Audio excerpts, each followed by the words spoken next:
People who are critical of the state system of caring for our most vulnerable say a former professional guardian is getting off with a slap on the wrist.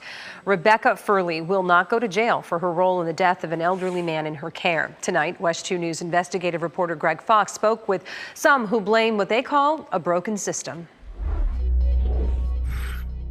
Would you like to say anything to the people who are family members of your wards over the years? Rebecca Furley will spend no time behind bars after being sentenced Friday for felony neglect of an elderly person.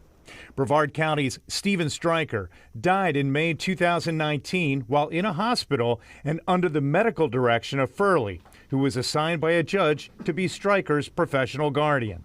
A state investigation found that Furley signed a do not resuscitate order and ordered Stryker's feeding tube capped. The judge sentenced her to community service, probation, and ordered Furley not to provide any care to the elderly or incapacitated. Some people who have been complaining to the state about Furley's activities for years were in court for sentencing, and they say justice was not served. Get out of here. Get her out. Man, step out. Dr. Lisa Martino was reprimanded by the judge for an outburst in court.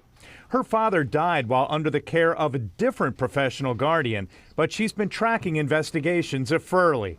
WESH 2 Investigates previously reported that audits found Furley made nearly $4 million, double billing her wards and patients and Advent Health, money not reported to the courts.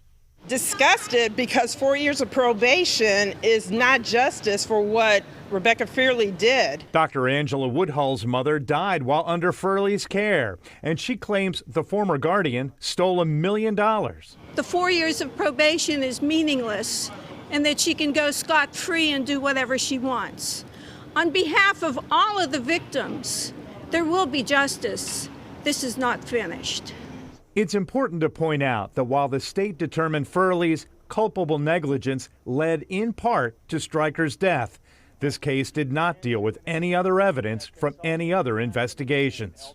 Stryker's daughter is still suing Furley in civil court. In Tampa, Greg Fox, WESH 2 News.